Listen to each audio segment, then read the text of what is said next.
Thank you. Awesome.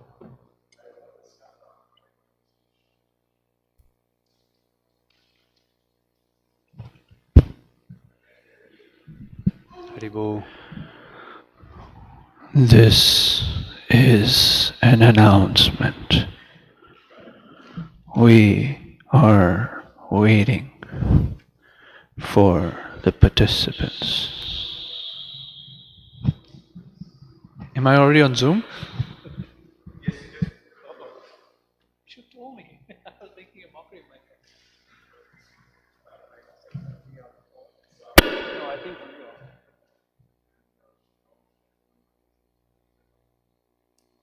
Yeah, that's all we're looking for. You let Matajis know we're starting? You let them know we're starting, the Matajis? Yeah, no problem. This is a casual retreat.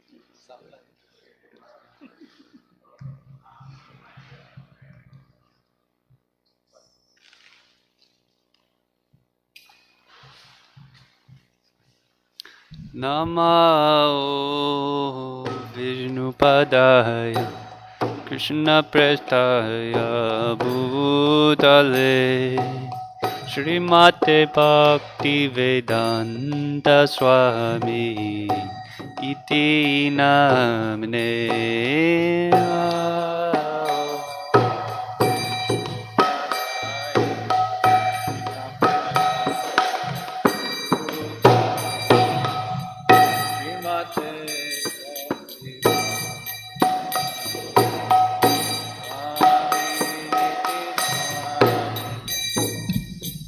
Namaste Saraswati Deve Gauravam Pracharine Nirvishesha Shanavadi Paratyade Satadine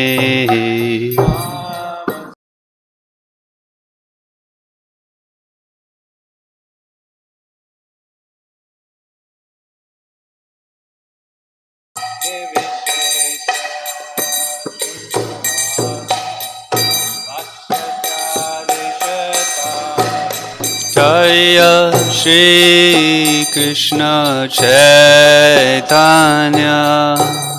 Prabhu Nityananda Shri Advaita Gadada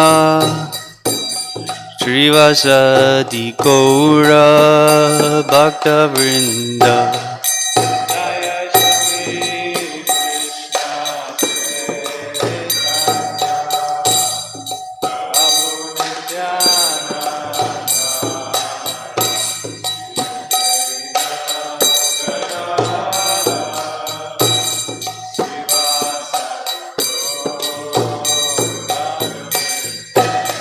Jaya Shri Krishna Chaitanya Prabhu Nityananda Shri Advaita Gadadhar Srivasadi Gaura Bhakta Vrinda Jaya Shri Krishna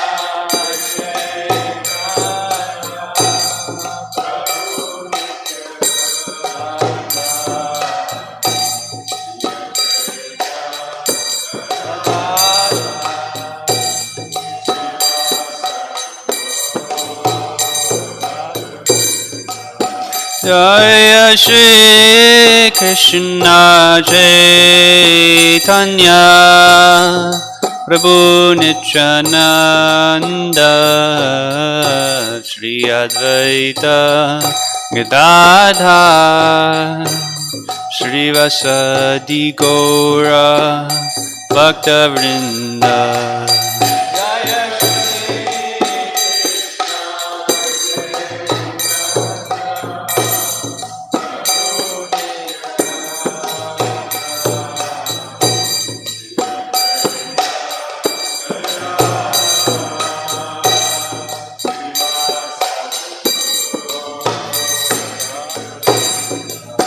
Hare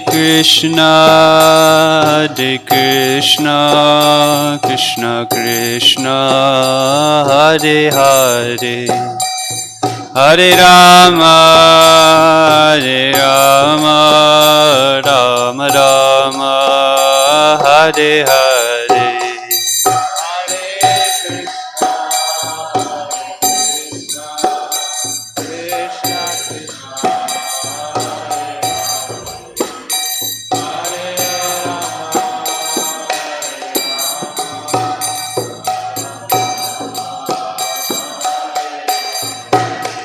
Hare Krishna, Krishna Krishna, Hare Hare, Hare Rama, Rama Rama, Hare Hare.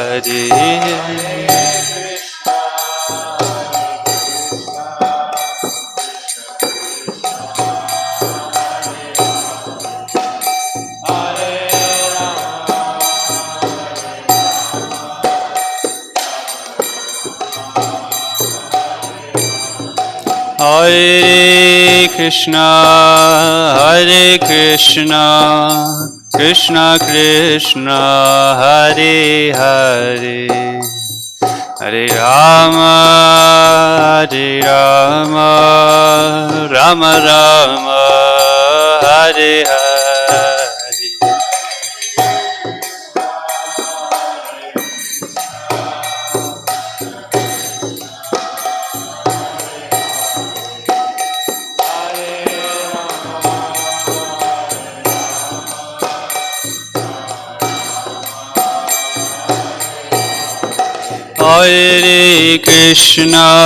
Hare Krishna, Krishna Krishna, Hare Hare, Hare Rama, Rama Rama, Hare Hare.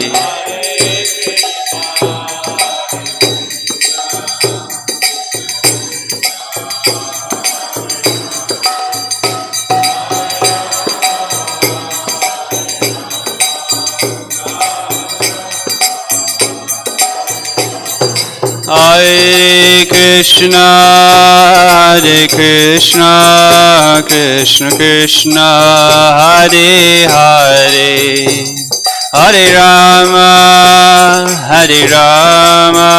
Rama Rama, Hare Hare.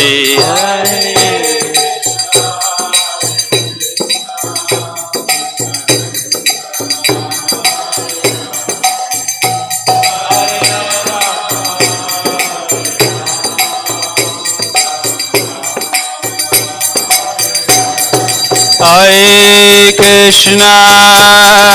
Krishna, Krishna Krishna, Hare Hare, Hare Rama, Rama Rama, Hare Hare.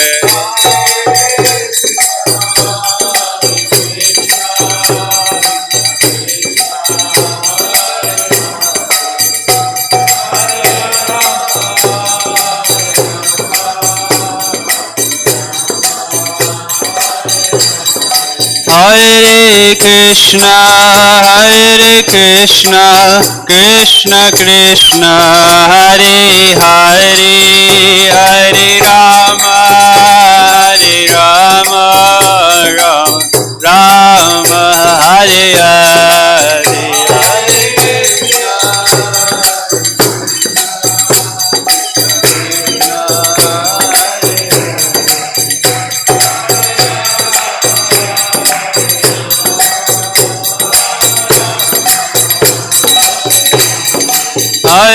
Hare Krishna, Krishna Krishna, Hare Hare, Hare Rama, Hare Rama, Rama Rama, Hare Hare.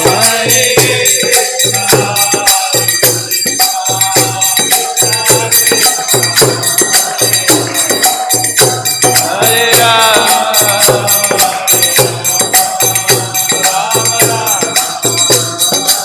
Jaya Jaya Prabhupada, Prabhupada, Prabhupada, Jaya Jaya Prabhupada.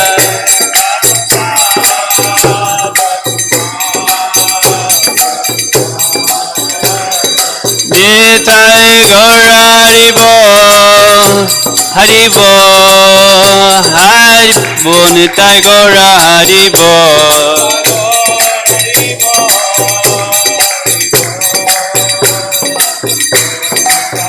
Nitai Gaura Haribo, Haribo, Haribo, Nitai Gaura Haribo.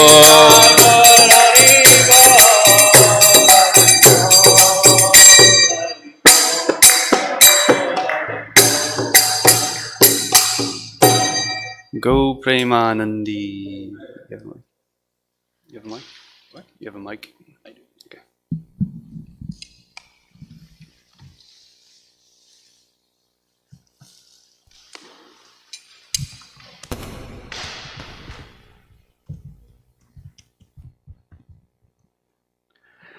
Hare Krishna. Srila Prabhupada ki jai. So before we begin, do we have another microphone by any chance? Do we have another microphone by any chance? Okay. Maybe we can share and I can. So, maybe I'd like to hear from you all, and we'll also share a little bit to start with. What are some things reflections or points that really stuck with us from this morning's discussion? The discussion on resilience in reversals. So maybe I'll just. Okay. I really appreciate the imagery. Often an image can show so much more than so many words. So when Maharaj started, he shows this image of a tree growing on the side of a mountain. And that's such a powerful image because in spiritual life, it's really going up a mountain. The material world, the energy is pushing us into material life, into material enjoyment. And we have to really swim upstream. So this is a very powerful image on different levels. You know, we can just say, okay, that's cute, that's nice. But how powerful this principle that we're going to be speaking about, resilience, at all costs to be able to have our roots deep, to weather any storm. And that's really what we want in our spiritual life. Anyone else? Some reflections that you might have?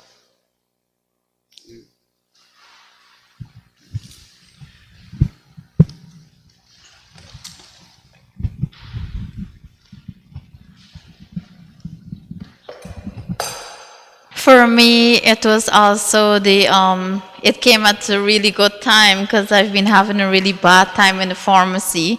And like people with everything that's going on, and my stress level is like really high. So when Guru Maharaj was like, give the pyramid of the tip of the iceberg and what's their value. So it really hit home to me. I'm like, okay, I'm gonna try these next week when I go back to work, how to perceive everything and what's my resilience, and at the same time taking shelter when all of this is going on and what my main value is. And not thinking about the outer perception of, like you see a monster there and you're scared. Just think who you are inside and what's your main goal in the long term. What are we here for? So, yeah, that's what really stuck with me.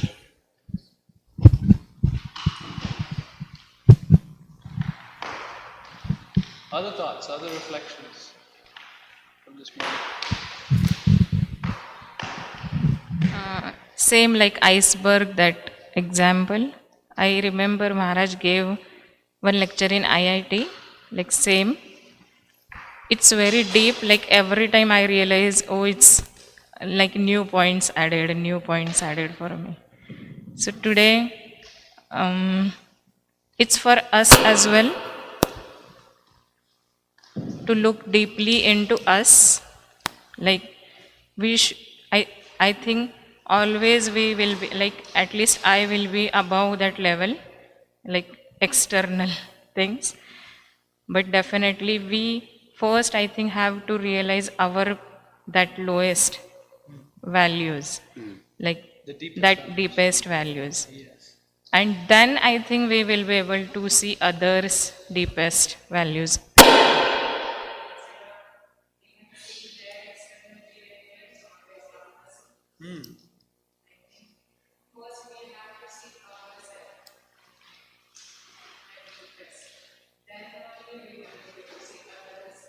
So you're having this intuition that if I go deeper within myself and connect with my core values, I'll be more perhaps insightful about others' deeper values that are there behind what may seem like either disturbing behavior or eccentric behavior or something like that.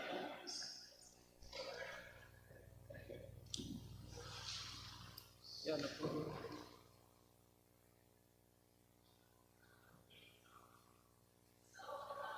Is the microphone on? I heard an explosion about a couple minutes ago, so it might have impacted the mic. Okay. Press and hold till it turns on. Well, thank you.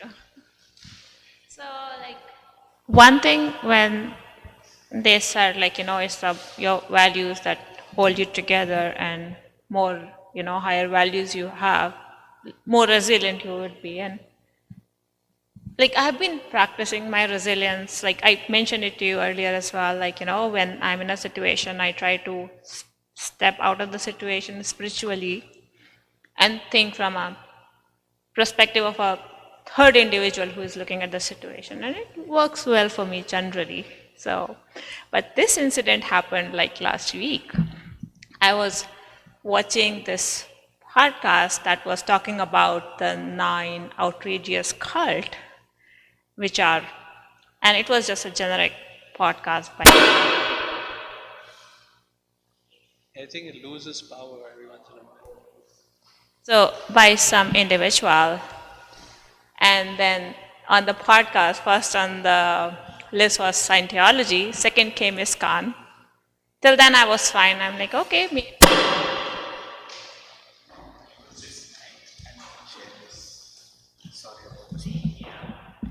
So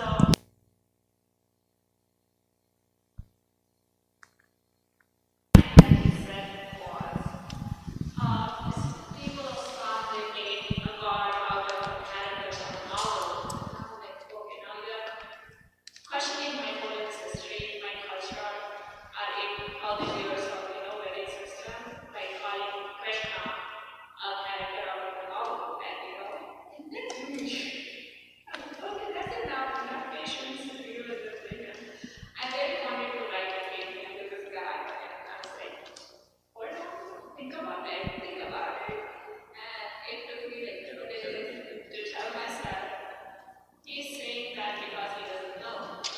And I cannot be mad at a person who just doesn't know what's happening. So, yes, it's good to have values that keep you grounded, but at times it takes a lot to practice it and implement it. So, yeah, that was my experience.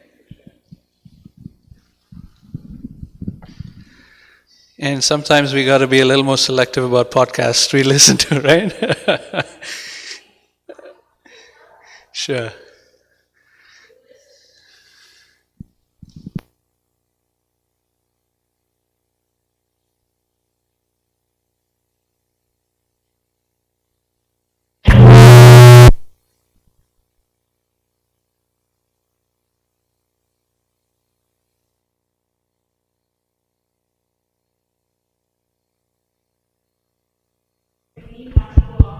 That's good.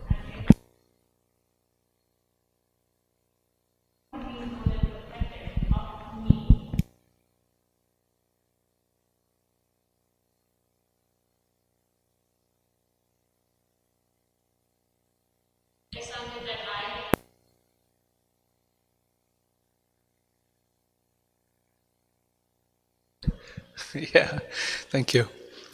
Anyone else would like to share reflections from this morning?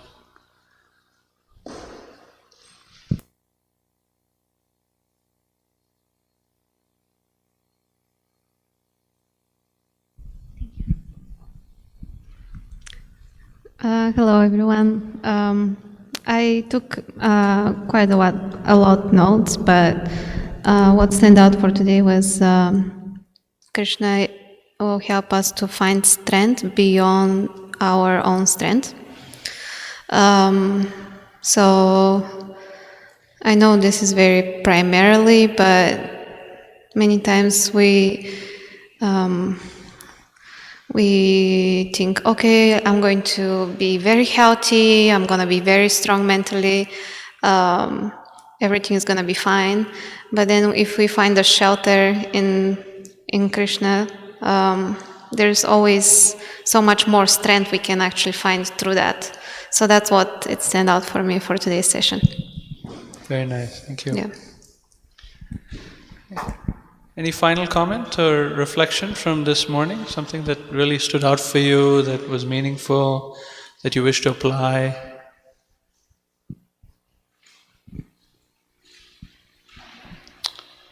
Online? Yeah, if anybody online would like to comment.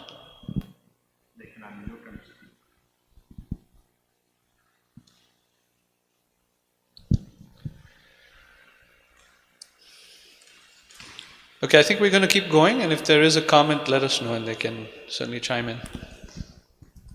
So, I want to read for you a little quote. This is from Ernest Hemingway, who says, "Courage, which is what one needs to be able to be resilient. So courage is grace under pressure."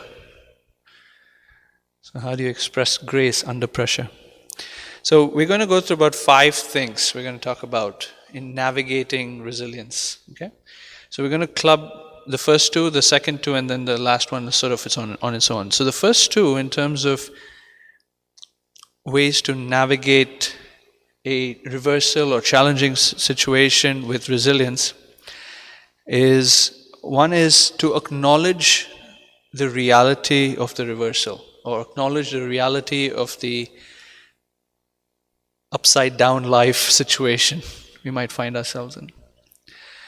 And that has several components to it, and I'll express them later. The second one is to be able to embrace our feelings that come as a result of that.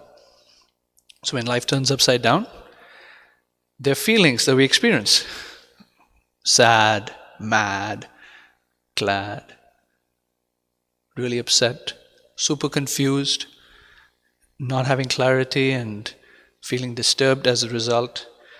So there's a number of feelings that one experiences when your life is turned upside down, right? So to be able to embrace those feelings, not to run away from them, minimize them, and so forth.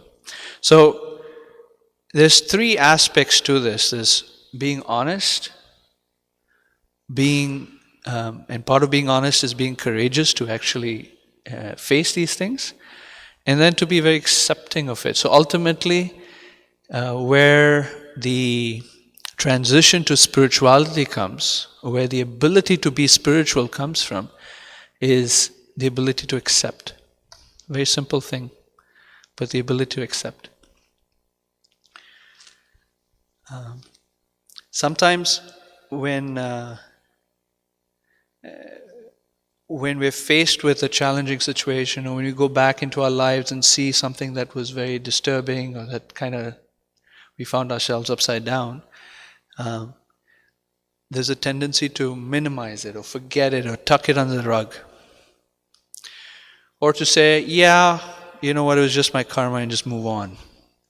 When in reality, it's not been resolved, it's not been integrated into our lives, not really dealt with it properly. So what happens as a result of that, we then tend to build up behaviors and attitudes that tend to be detrimental. We act in ways that people might find very disturbing, or we find very disturbing, right? So this acceptance or acknowledgement of the reality of the situation is critical. It's kind of like a gateway. We see this in the Bhagavad Gita. In the very beginning of the Bhagavad Gita, Arjuna does this. Arjuna is faced with his, think about it. A pandemic is one thing, but faced with your family on the other side that you have to kill. And everybody's watching, the world is watching you, right? That situation, we talk about it a lot, and every time, at least I think about it, it's so moving, it's so dramatic, it's so powerful. There Arjuna is at the brink of this battle with his family members, his guru, his teacher, his grandfather who cared for him. And he has to kill him. So in that state of confusion, Arjuna didn't run away from it. Arjuna faced it. And he expressed himself to an awesome guide, Krishna.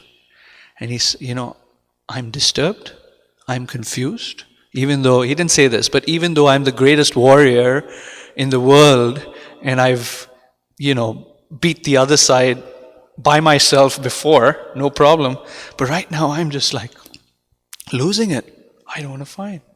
He was grief-stricken, his tears was running down his eyes. And that was not the only time that happened to Arjuna. In fact, it happened to Arjuna 3 times, at least 3 times during the war. It happened in the beginning, it happened in the middle with Abhimanyu, it happened at the end with Ashtatama. And in all 3 times, Arjuna, his life turned upside down, and he faced it. He expressed his feelings to Krishna. And then only by that he was able to get over time, by the help of Krishna. So, this acceptance of the situation, recognizing our feelings and facing those feelings, takes honesty, takes courage, takes acceptance, and those are the preliminary stages to get to being spiritual in the face of an upside down circumstance. Do you want to share something on this? Do you want me to share something? Yeah, some comments and then we'll go through an exercise. Question?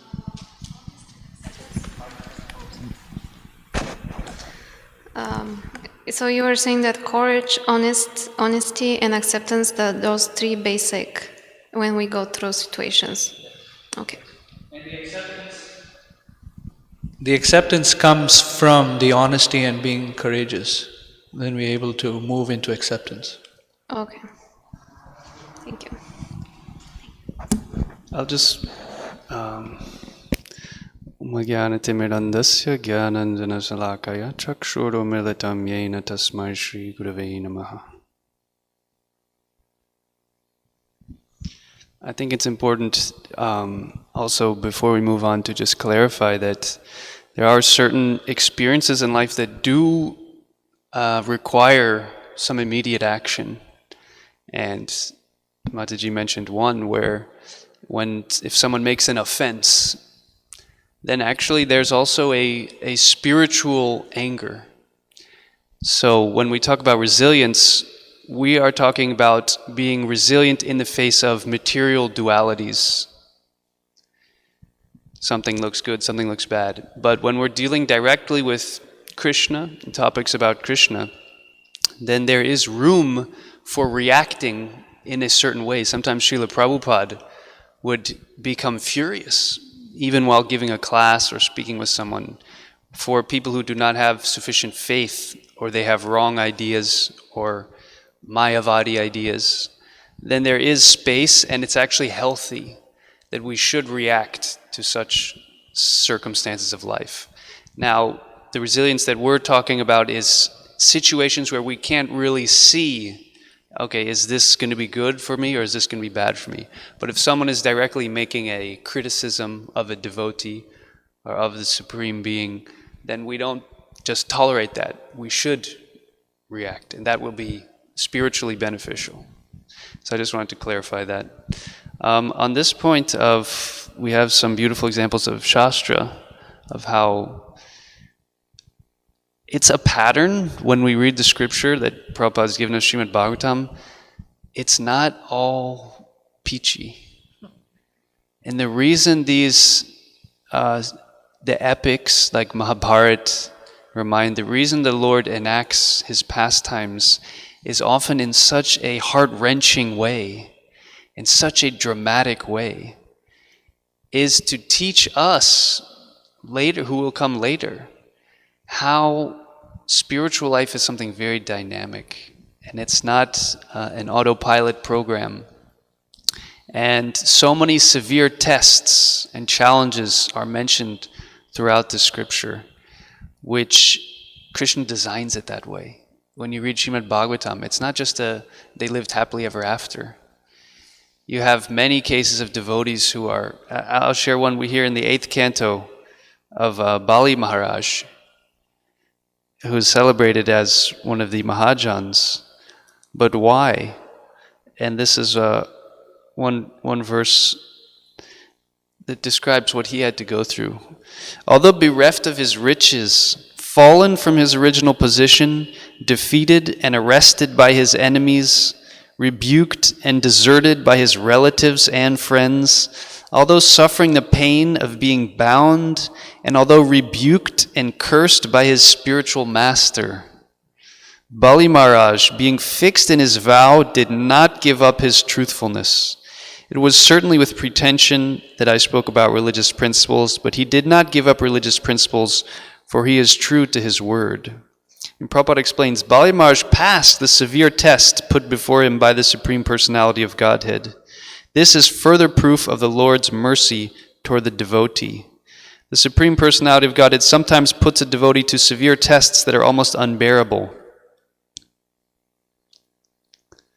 And he says, the Supreme Personality of Godhead not only tested him, but also gave him the strength to tolerate such adversity.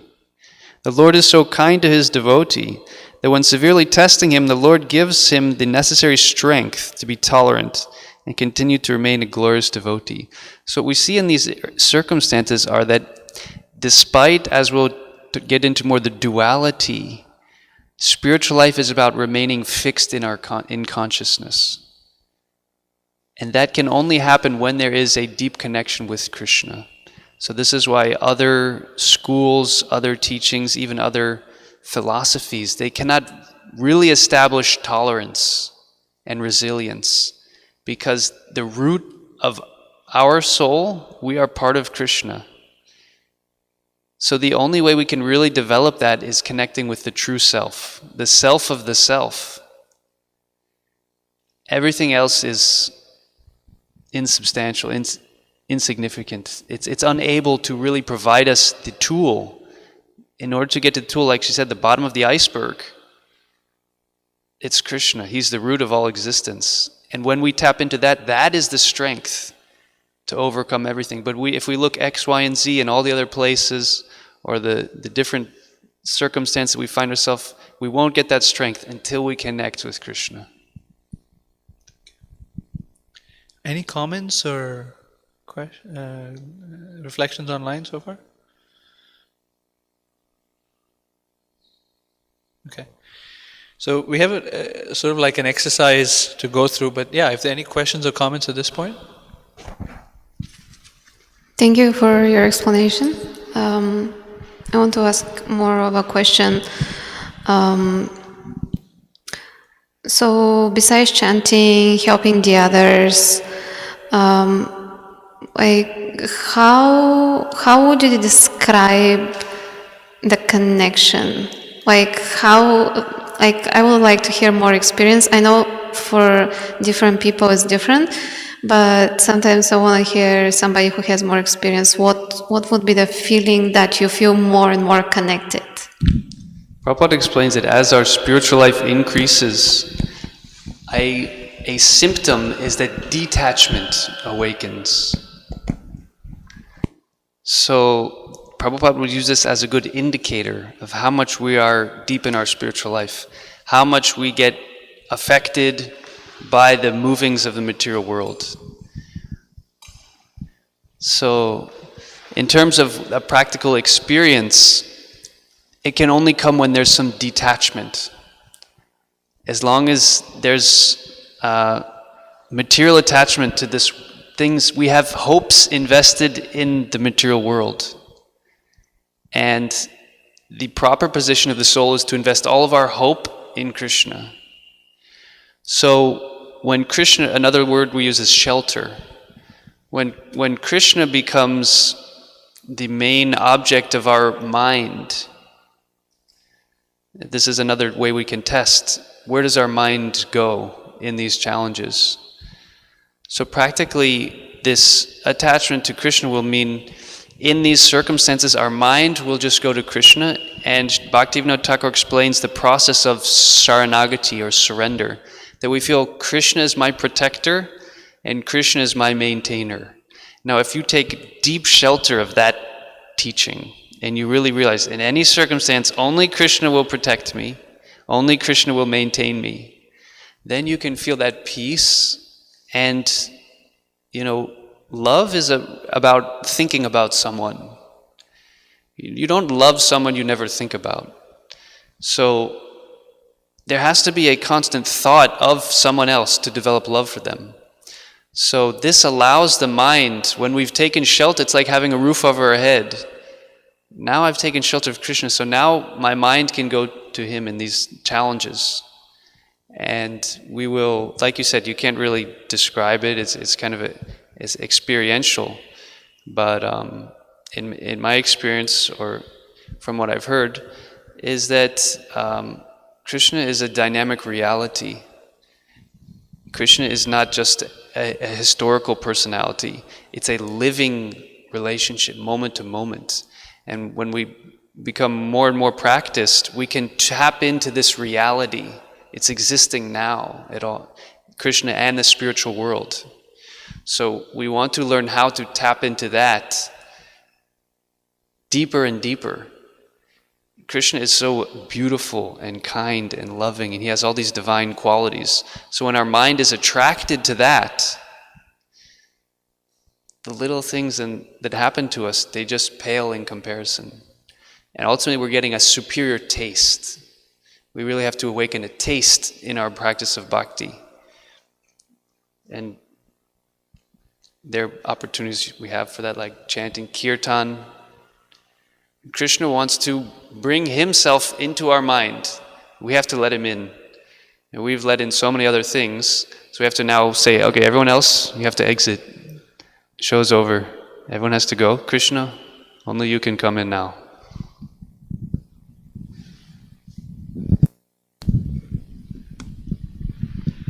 Okay. So here's an exercise. You guys ready? So if you have a notebook, or if you have your phone, you can take the questions down. And we're going to start with doing this on your own. So to just contemplate and consider these questions. Are there current or prior situations in my life? Now, not my life, means you get the point.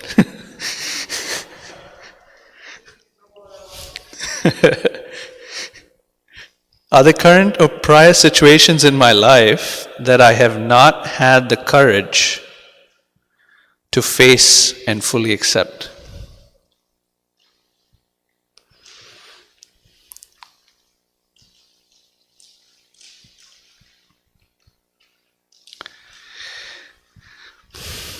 Did I acknowledge how I felt, angry, confused, sad, betrayed, etc.?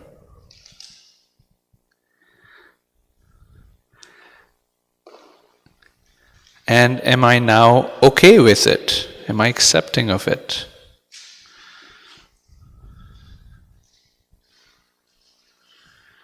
More importantly, do I see it as Krishna's arrangement?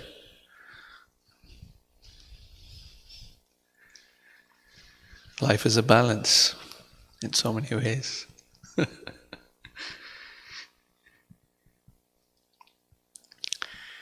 And then, what difficulties do I experience with just being accepting and saying it's fine.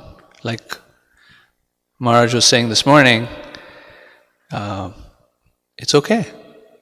And he said, it's okay, and it's okay. And the next situation, it's okay. Is it okay?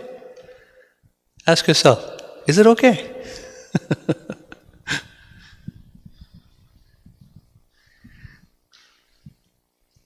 So yeah, you can spend another, I don't know, 3 to 5 minutes. Consider these questions. If you like, write them down. Writing down always helps to reinforce our realizations and reflections. You had a question? I'll repeat the questions again. Are there current or prior situations in my life, or your life, that I have not had the courage to face and fully accept? Did I acknowledge how I felt? Angry, confused, sad, etc. And am I now okay with it? Key question. Do I see it as Krishna's arrangement? Like really? And then what difficulties do I experience with being accepting?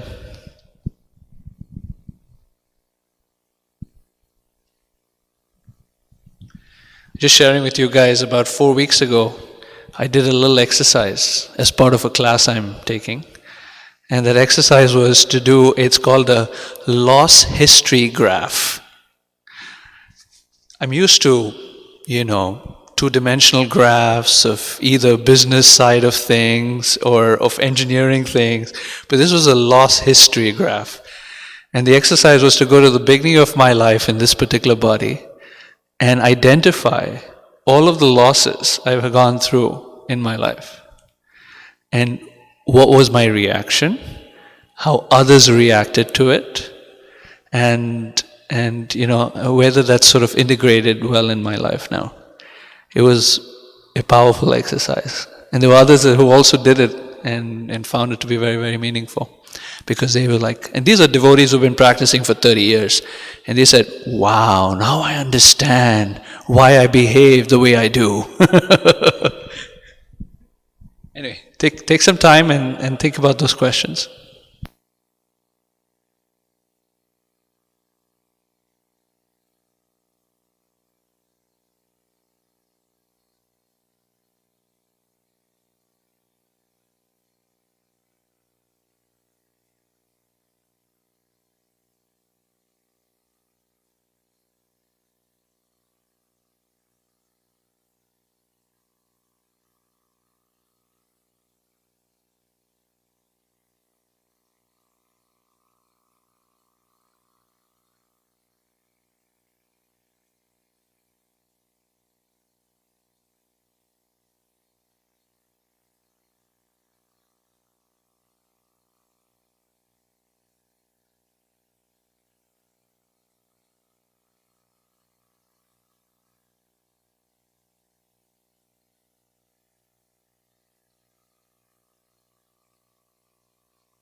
Okay.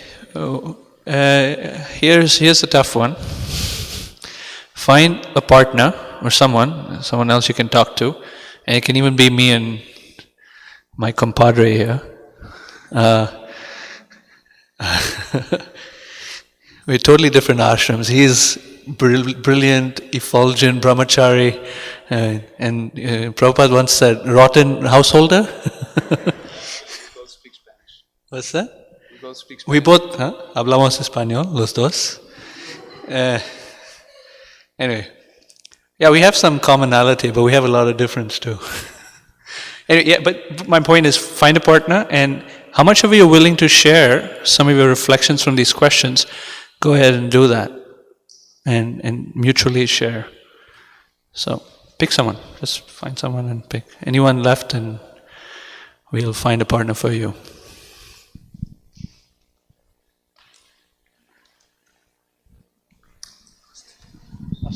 You want to go with one of them?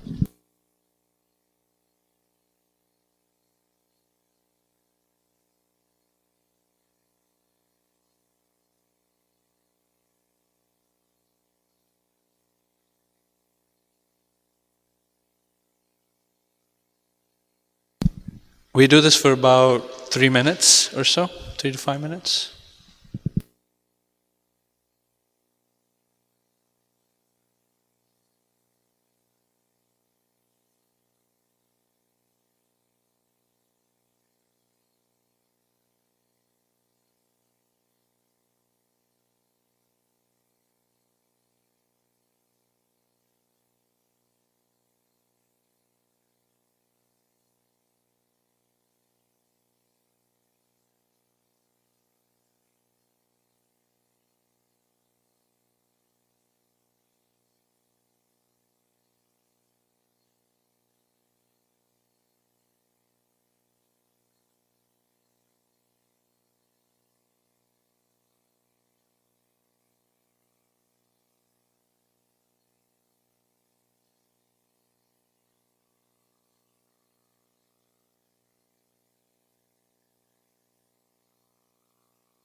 engaging.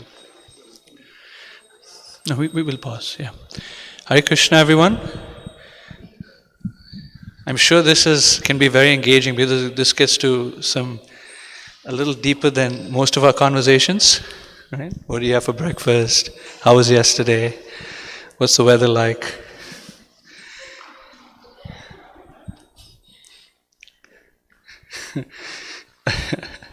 Did you like the pav bhaji? Anyway, so anything you learned? Some takeaways from this discussion?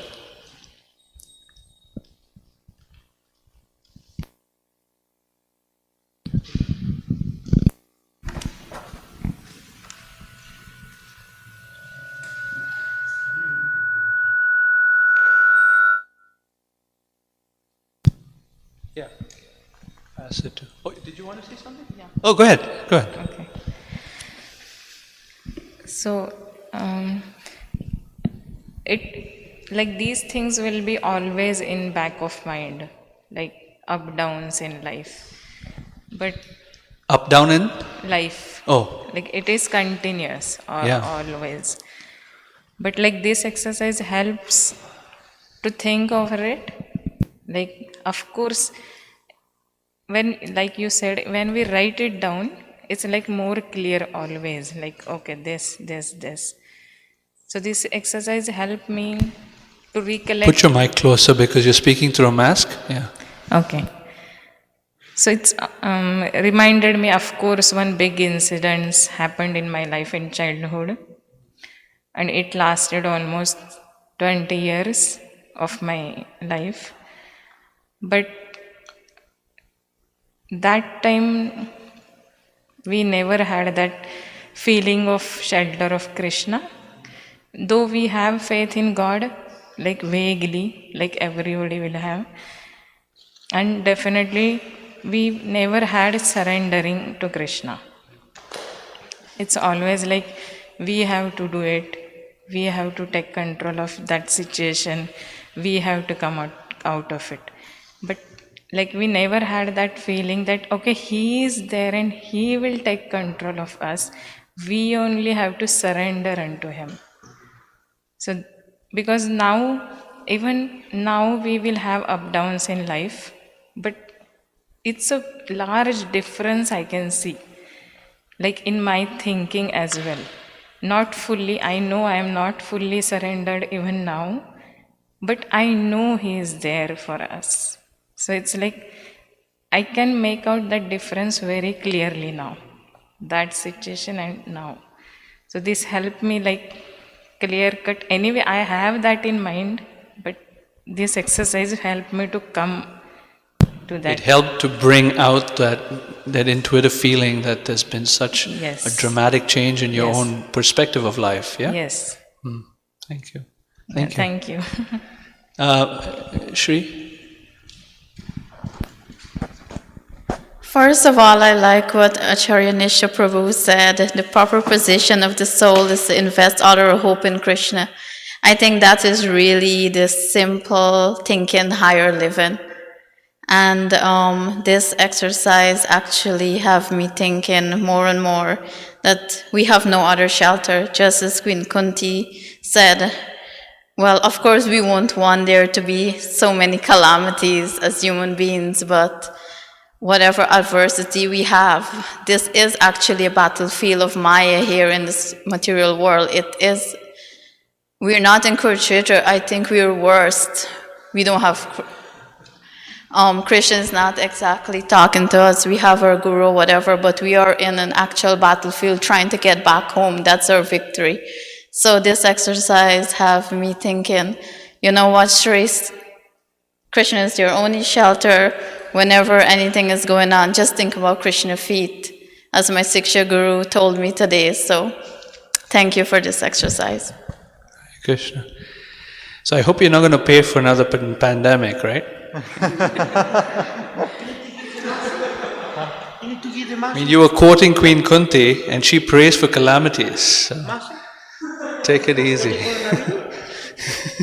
Thank you. You want to share?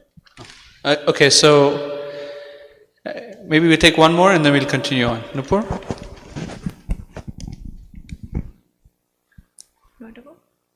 Do you want to? So the most I got from this exercise is actually mostly like a question, and is dealing with all this, is the key of dealing with all this is acceptance? Absolutely. Yeah. That brings us to a place of, it's a spiritual place, to accept Krishna's arrangement in our lives. And in a place of acceptance, we're more in the mode of goodness, we can actually engage in a loving exchange with Krishna. Okay, thank you so much. Can I In add? the Bhagavatam, it describes how one needs to be, the example of firewood is given. Wet firewood cannot be ignited. But when firewood is dry, then it can be ignited with spirituality. So in the mode of goodness, which is characterized by a sense of peace and calm, which is enabled by acceptance, then the power of love can manifest. So first would be, the first step would be acceptance, and then... And in relation to Krishna, and part of that enabling is what he was saying in terms of our chanting and our kirtan and our ways of bhakti help to dry the wood, but they also help to ignite the wood. Okay. Thank you. Yeah. So, like, just what about the arrangement of Krishna? So far I would say I'm happy with my life, not just okay. But there was a point in my life where I was going through my divorce, newborn baby, my father passed away, and and I was born in Mathura. So given that, I may not have been spiritual back then, but I was always surrounded by devotees who were always there for me. So I was talking to this friend of mine, and we were in Bangalore and in India, and we were at her place, and I was like, what just happened to my life?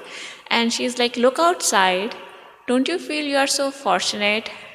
Look at these women. And there were some construction workers there, and they're like, these women have to get up 4 in the morning to take a shower with cold water because they don't have a bathroom, and they don't even have a hot water.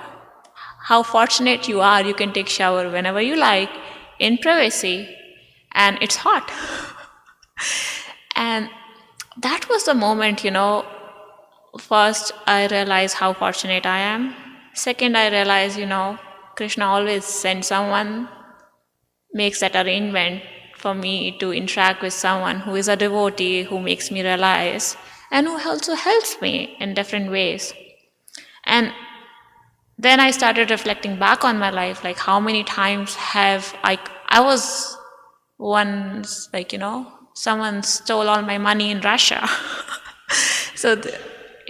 And that was before the credit card age, so that was all the money I had. And I was with this other devotee of Krishna, and Krishna is there for me everywhere. And she was like, maybe some karma, we just have to go through things to get over our karma, and here you go, 10,000 rubles, and enjoy. What he gave you? I returned it, but in that moment, Okay. I needed that money because I was robbed. Introduce us to that devotee, please. I will. Sure, I will. So yeah, but things happen. I do return the money. I don't want to take anyone's. But yeah, it was a big thing that someone offers you 10,000 rubles, not dollars, rubles, to be there. So yeah, I'm thankful for all the Krishna's arrangement, and he Thank has you. always been there for me. Yeah. All right, very good, thank you. So we'll move on to the next two. So from in a place of acceptance, dealing with a life turned upside down, what tends to happen is we develop a new self-identity. or a revised, or perhaps a more mature sense of self-identity.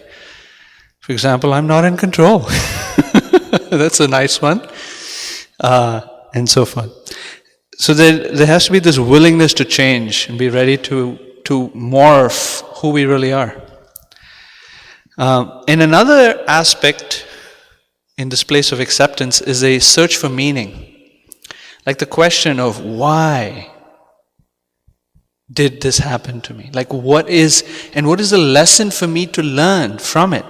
And what is the lesson for, not just for me, but others around me to learn from this particular situation? Right?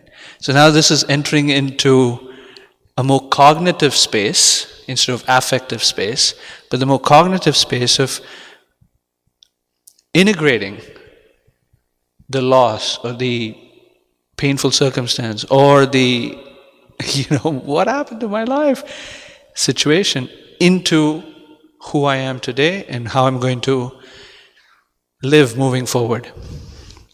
Okay? So, now asking the question of why, or why did this happen to me, at different times of our life we might have different realizations of what the lesson is. As time moves on, we might see something else. Oh, that's what the lesson was. And sometimes we may not even know. We might just have an inkling. Maybe that's what's being indicated for me as a lesson through this experience. And sometimes we have no idea at all. It's like totally confusing. What is going on? And we may not have any idea for months or years to come. I want to read a little section from the Bhagavatam that speaks to this idea of making meaning from a life turned upside down.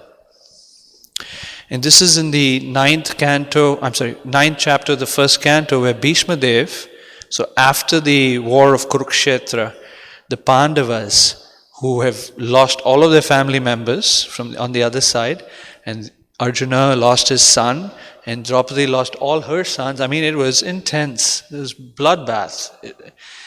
And Yudhishthira is feeling so disturbed of having been put as the king at the cost of so many lives. So you can imagine his sense of despair. Bhishma Dev, who's almost about to die, he's lying on a bed of arrows, pretty comfortable. It's like a Serta mattress.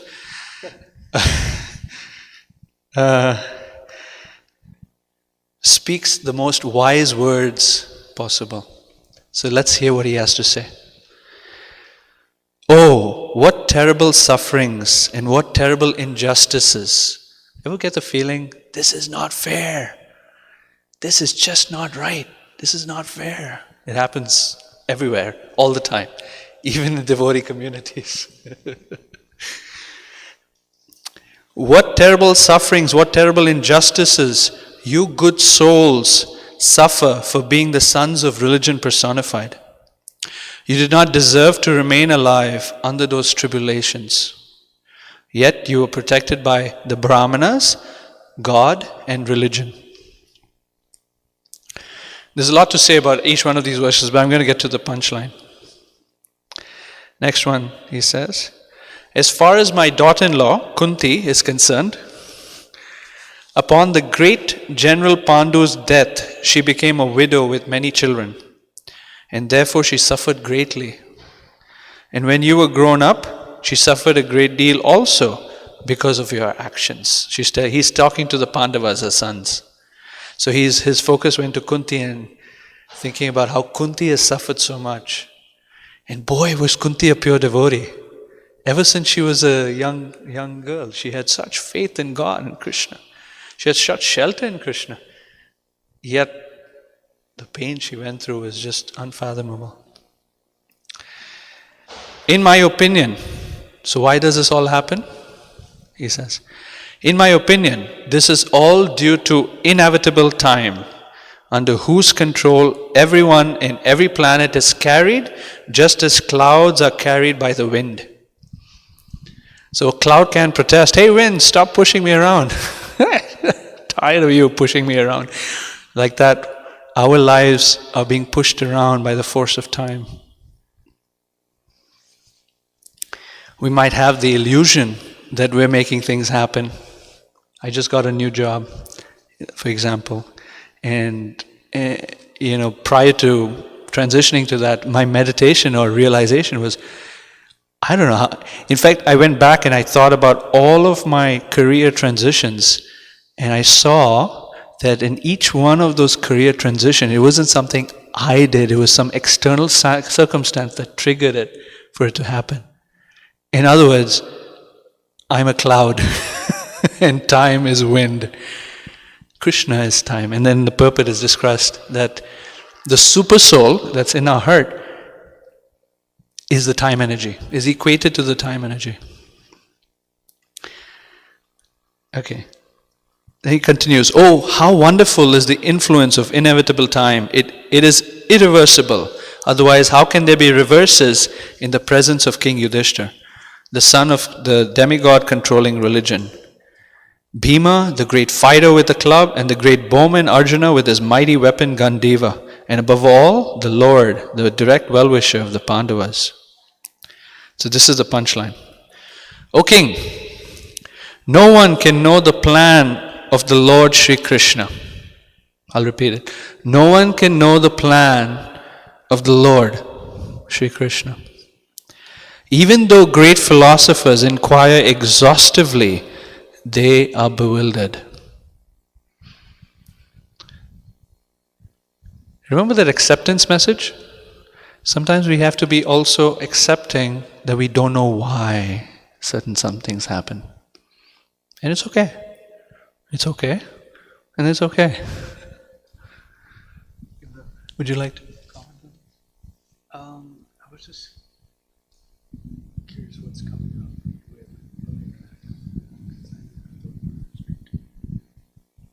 That's fine.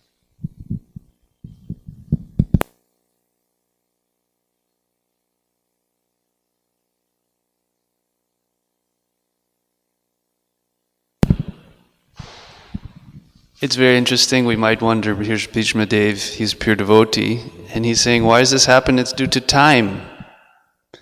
But hey, wait a second. I thought it was all happening because of Krishna. Why are you saying time? Time is something material. So this is also a dichotomy that plagues the mind. Is it just the interaction of material nature that's creating all of these difficult circumstances? Does Krishna really have some plan for me? Has anyone ever asked this question? So, Vishnu Dev says, so it's due to time. Now, pop quiz, what does Krishna say about time in Bhagavad Gita? Krishna says, Kalo asmi. I am time. So on a material level, we can see there's two ways of seeing life. There's two ways of seeing all these circumstances. One is the material aspect, but Prabhupada has really etched in our mind, Daivi hiesha gunamayi mama maya duratiya. He says how this material energy, maya dyakshena prakriti suyate sacharacharam. That's the verse. That the material energy is working under my direction. So we shouldn't just see things happening separate from Krishna. And the more advanced view is seeing Krishna is orchestrating actually everything. Now I may or may not be aware of that. But that is the ultimate cause. That's the ultimate tip of the iceberg. And this is brought out in another passage just to add a little bit of closure in terms of what Yamuna Jivan Prabhu was speaking. How taking a deeper look at these challenges, and he mentioned how the purport does equate time with the super soul, but what is the connection? And for myself, on this topic, one of the most influential passages in the scripture is when Chitraketu Maharaj is cursed to become a demon. Right? He's a pure devotee. He's glorifying Krishna, and he's cursed. You go and become a demon now. I mean, as he said, we go through our little challenges, but we don't get cursed to become a demon. That's pretty intense. And how does he deal with this?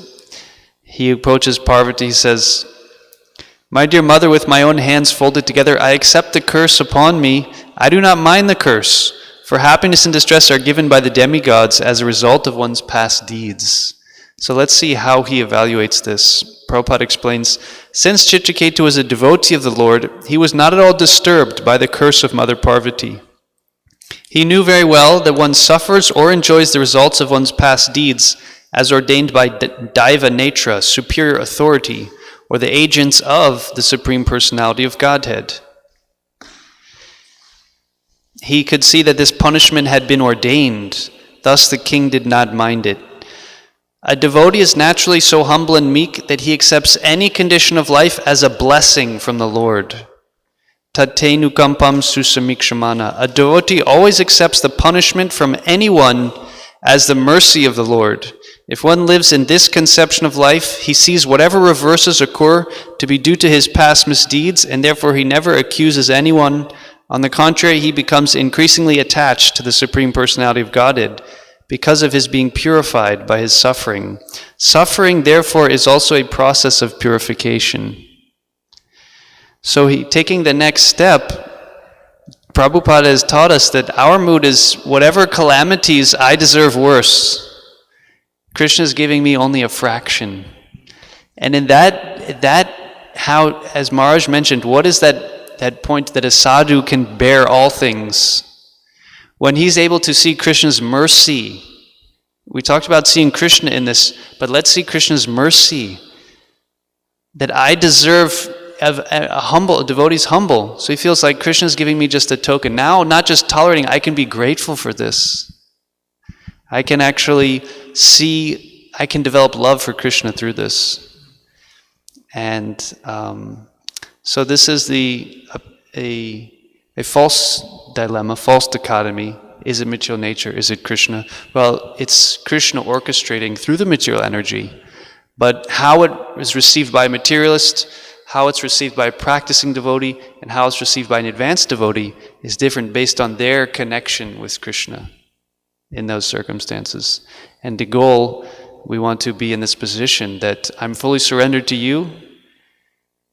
Chitraketu Maharaj is the ideal. I accept it. Acceptance is there. But I know that even this challenging, even this difficult, impossible situation, Prabhupada writes, this is also part of the process of purification. So I will accept this, and I will know that you know what's in my best interest beyond, that's another part of it. I don't know what your arrangement is, but I accept it in faith. And then often in time, later down the road, we'll see what was the real message for me in my work, my relationships. Later on, often we get that realization, which in the moment is sometimes a mystery. Sure. Okay, before we go on to the next section, any reflections on what was just said? Any questions? Something you'd like to bring up as an additional point?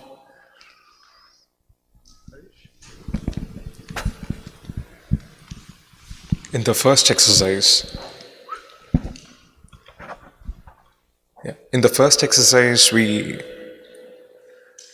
one of the questions was, do I see it as Krishna's arrangement?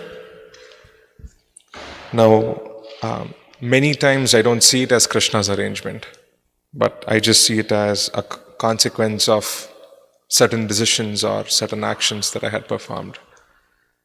Now, how do I draw the correlation over there?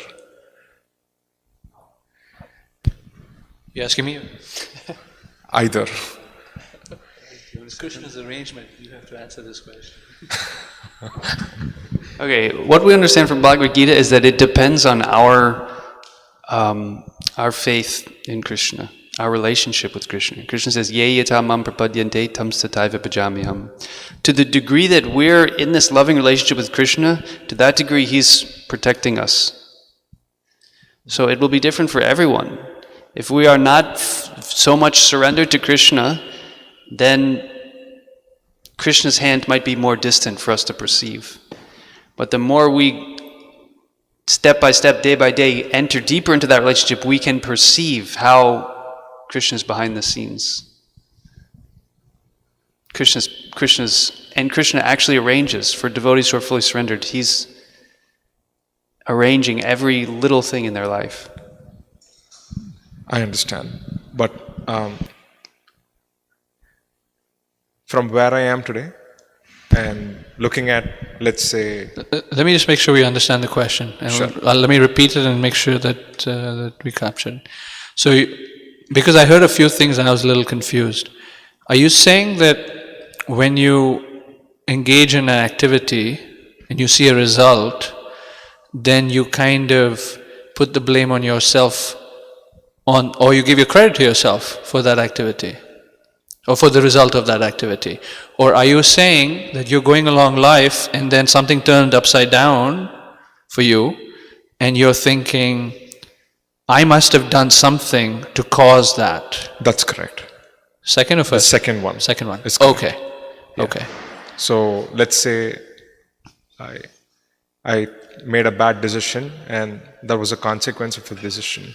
You made a decision And and there was it a turned out that the outcome was not favorable to you. That's Yeah. correct. Okay. So how do I see that as Krishna's arrangement?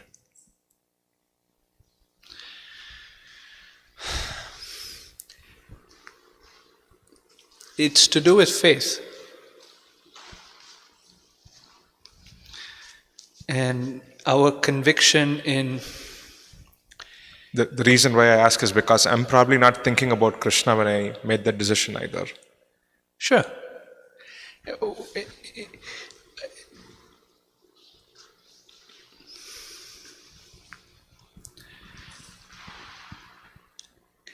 Krishna personally gets involved when there is a soul who has interest in him. So, at the moment, we may not necessarily have consciousness of Krishna when we're going about life. But Krishna does have a role to play in our life just because we're showing interest in him. So he gets personally involved. If there is no interest deep down that the soul has in Krishna, then it's the material energy that Krishna is overseeing, but it's more distant from Krishna. Krishna doesn't get personally involved. Samoham sarvabhuteshu na me dvesho asti na priya ye bhajanti tu maam bhaktya maite teshu tapaham. So in the Bhagavad Gita 9:29, Krishna says that he's neutral to people in general. But those who have an inclination for devotion, not even, not that they have to be pure devotees, but for them, I'm there in their lives. Got it. So we may not, in the moment, momentarily, have consciousness of Krishna. But if in general, broad stroke of our life, there is this pursuance of pure devotion, then Krishna... Able to accept. I know the short answer for it is the later you accept, as you keep delaying the act of acceptance, you're going to keep suffering. Well, it's a journey. So we got to be very honest and ready to go through the journey of acceptance. Acceptance is not a cognitive thing, it's an affective thing. Or a combination at least. But what if I don't want to? And that's fine. And this is where the fifth point I was going to bring up. So there's 5 points overall. Got it. And the fifth point is where you have someone to journey with you. Got it. As you go through denial and inability, anger, denial, these emotions towards a particular something that we're unable to accept is natural and normal. Not to necessarily feel that one is a cuckoo devotee and useless devotee or anything like that, but rather that's natural and normal, and what we need is some healing from it. And so having a mature person to work with, to share our heart with and express our feelings is the most powerful way to journey through the dark forest of non-acceptance into the light of acceptance. As you think about the visual of being in a forest, of a dark forest, it's very tough. I don't want the light. I don't need the light. I don't want to accept. But to have a companion to go with us as we're journeying through this dark forest can be very helpful. It may take time. We might get distracted. But just stick with the journey. Understood. And through sharing our heart and expressing our feelings and expressing our emotions and sharing the circumstance and all of the things around it has a very, very powerful healing effect to get into the space of acceptance. Okay? Yeah, thank you.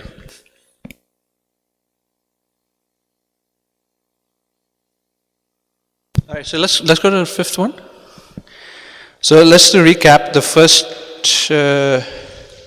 two is acknowledge the reality of our reversal, which is that honesty, and embracing the pain of loss, or embracing the pain of the life turned upside down. So honesty, courage, acceptance. And then we talked about finding a new identity for ourselves and searching for meaning, right? And through it our relationship with Krishna is enhanced. Now the last, which is actually not at the end of it, but it's actually something that is required or is very powerful influence from beginning to end, and that is to receive ongoing support from others.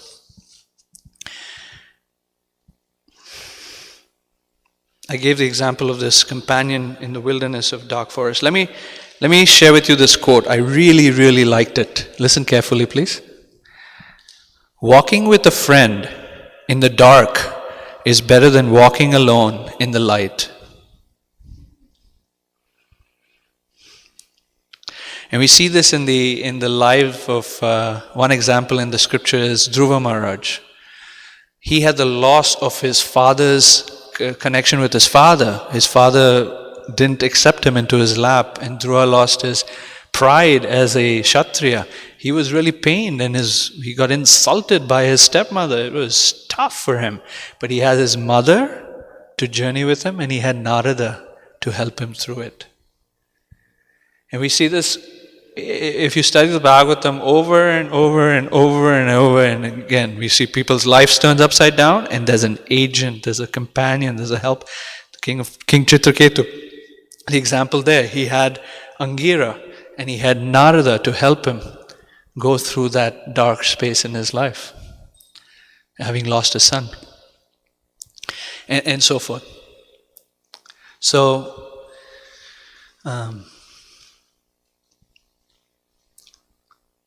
we need, and it would be really nice if we have some ongoing support from others. So I was going to do an exercise. Did you want to make a comment on this, or shall we move on this?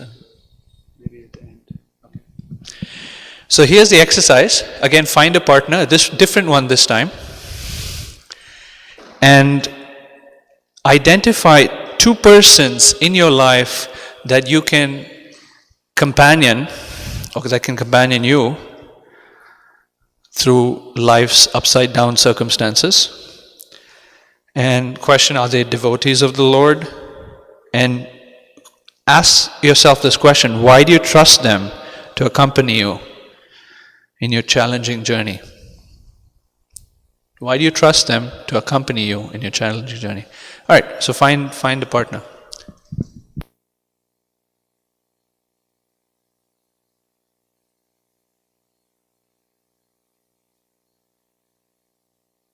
Go ahead.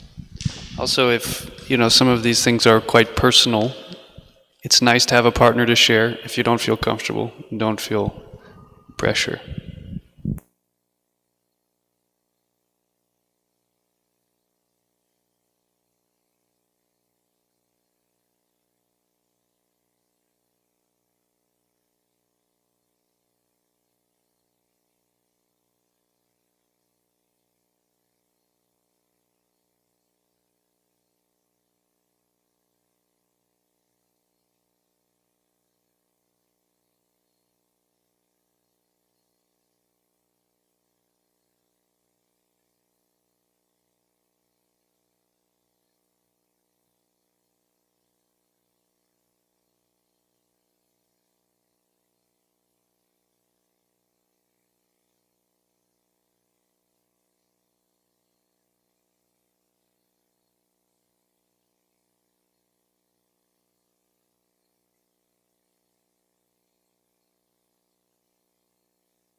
Hare Krishna. I know, I can feel the energy that you want to continue some more, right? And you're probably really angry at me right now. But do remember acceptance. It's okay.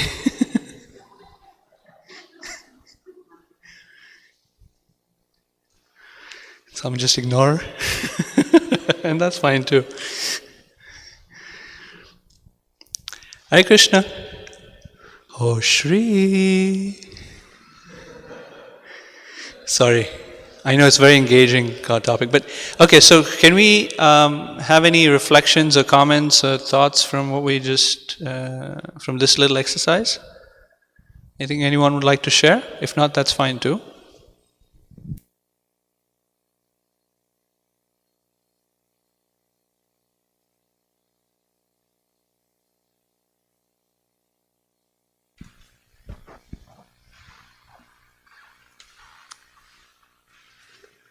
So I would say that with me, these two people that helped me a lot through life, they specifically told me, both of them, that they're absolutely atheists. But they never let me down. They never let me be upset or be in a situation where I would be down. So sometimes I question when someone chose to, for whatever experiences, not to believe in God, but they serve the others, always help the others. And these two specifically, one of them is very environmental oriented, never eats meat, vegan, always making sure doesn't use plastic, so can save the world in this way. So if someone is doing so much work that is related of helping the others, helping the animals, but they say, well, I don't believe in God, isn't that Krishna still loves them a lot, even though they don't necessarily find the connection? That is my question. Yes.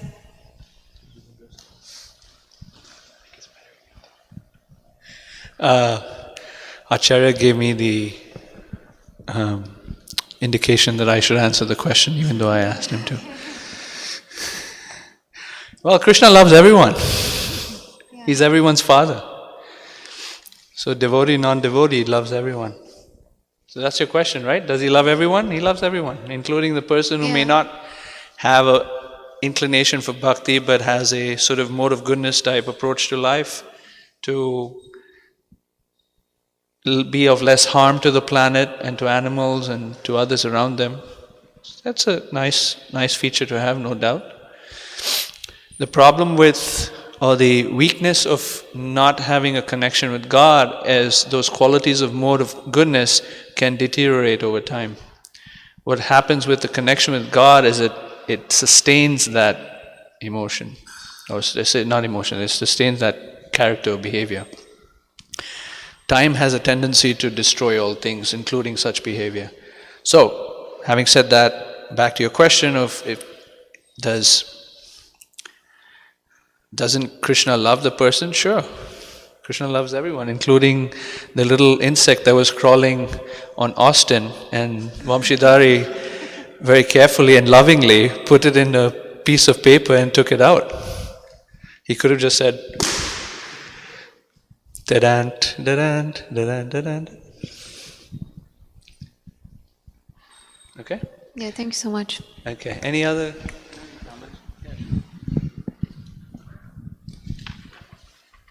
I was just going to comment that one reason why it's beneficial to have someone who's in a relationship with God is that others may be able to offer the external, like on the surface, support or assistance, but they're not going to bring us to the root. They're not going to be able to shine a light on the situation from where the root is. So it may help us temporarily, it might make us feel better, but the problem is a little deeper really. And so it's good at least someone, at least one person that we can reach out to is also a devotee. Thank you. So the question, both of the persons that have helped me so much and instrumental for me, both are devotees. One is my mom, and one is a devotee of the temple. And thinking about it is, I trusted their decision because they were devotees. I felt they're devotee of Krishna.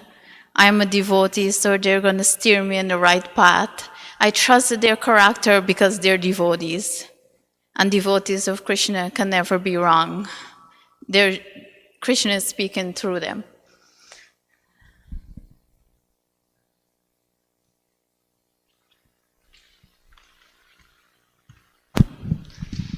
All right. So at this point, we're winding down. We're just kind of concluding the session. On another angle, just to kind of conclude, it's also important to understand the nature of this place and to remind us that we still have this kind of expectation for some type of what's it called? A euphoria, a place where everything is perfect? A utopia. We have this utopian worldview. And this is exactly the principle that Krishna consciousness counters. The material vision is that I'm going to create my paradise here in the material world, and I'm going to live happily. And that's the goal of my life. And the Guru comes and says, wait, hold on a second. I think there's something wrong in your equation. So Prabhupada explains to us, here I have a nice purport, as we were mentioning some of the prayers of Queen Kunti. Prabhupada says that the material world is certified by the Lord in Bhagavad Gita as a dangerous place full of calamities. Less intelligent persons prepare plans to adjust to those calamities without knowing that the nature of this place itself is full of calamities. They have no information of the abode of the Lord, which is full of bliss and without trace of calamity. The duty of the sane person, therefore, is to be undisturbed by worldly calamities, which are sure to happen in all circumstances. Suffering all sorts of unavoidable misfortunes, one should make progress in spiritualization because that is the mission of human life. And then he says, the essence is that suffering has a very integral part of Krishna's plan in this material world. And as long as we're still running on this kind of programming to make so many adjustments, as long as we're afraid of really suffering, we have a devotee, and as we read, sometimes suffering is our best friend. A lot of times the most difficult circumstances in life are the times where we grow the most. So we should also not be in this position of trying to micromanage the circumstances in our life and protect everything so carefully. That is actually futile. That's actually impossible. And so when these earth-shattering events and calamities, sometimes they happen in life, often that can be the seed of your deepest relationship with Krishna, your deepest experience of love and of waking up. So I just felt important to mention that the Sambandha Gyan, to understand the nature of this world. A lot of our distress is trying to make these adjustments to make ourselves comfortable. But as we have an example of Draupadi, when there's no more hope for that comfort, then the full surrender can happen. Until then, we're still invested on what I think is best for me and how I can mold and make my own life. So suffering, as we read, is the friend of a devotee. And whatever helps purify us and bring us closer to Krishna, that's what we want in life. This is the spiritual perspective. Okay.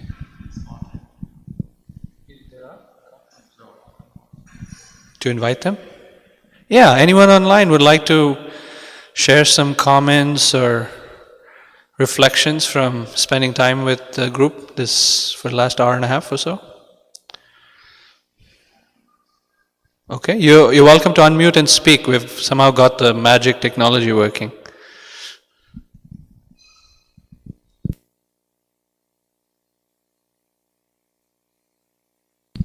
No? All right. So what's next? We've got lunch at 1, right? So we can head down to lunch at in the next 5-10 minutes, and then following that is 2 p.m. Requesting everyone to be at the lobby. We'll head down, walk down to the beach, socially distant, and we'll do that. And we'll do a meditation by the lake. We have a group of other devotees coming? Yeah, so we have another group of devotees. So we'll be a big, not that big, but a few more handful of persons coming. And we'll go by the lake. It'll be nice open air and safer and also more nourishing to sort of sit down and meditate and try to soak in this message of resilience in a life turned upside down. Okay, thank you all very much. I was absolutely loving your participation. It was fantastic. So thank you all very much. Hare Krishna. And hopefully you got something out of it. Srila Prabhupada ki Jai. And I loved doing this with you, by the way. It was awesome. Haribol.